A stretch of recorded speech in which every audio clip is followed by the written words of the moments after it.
Did the corporate America thing, Johnson & Johnson, retired from there. Then I had to reinvent myself and started a business in 2004, actually.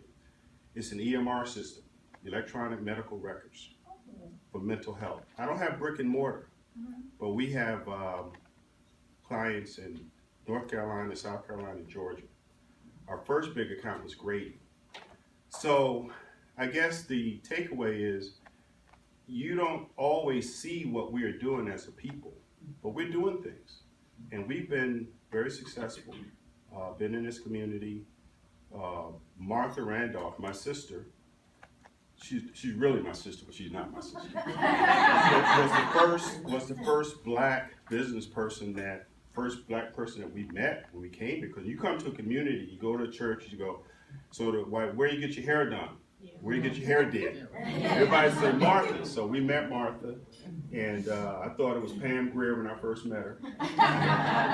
And we've become very, very good friends over the years. And but as far as the business plan, when you start a business, first of all, you have to have the entrepreneurial spirit. You have to go into it, and you have to be organized, because I see a lot of businesses that are not successful because they have the sweat equity, but they don't have the accounting, they don't have the marketing, they don't pay their taxes. You got to do all of that, and it's not a 9 to 5. In my business, we've had some ups and downs. We've had some times when we've lost customers. Right now, last year we lost 3 customers in South Carolina through nothing that we did, but a lot of our customers get Medicaid and government money for mental health, and they cracked down on Carolina. It's a lot more loose than it is in Georgia. So in spite of that, you have to keep going, and you can't close your doors because customers leave you. You have to continually market. You have to continually sell yourself.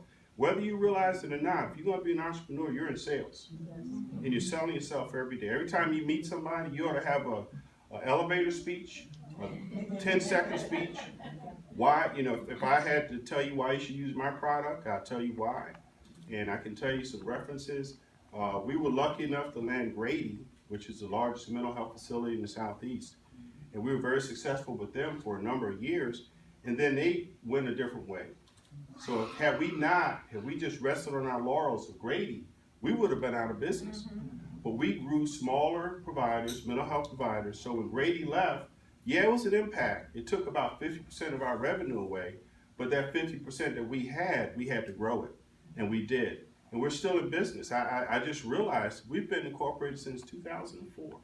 And I sometimes I sit back and I thank God, first of all, for just the ability to do that, because, I was 49, 50 years old without work. And that's going to happen to you. But I had done the corporate thing. I traveled around the world. I learned a lot, and I took all of those skills and put it into my little business, and it's really helped. I really like to open it up to some questions if you guys have, because I could go on forever.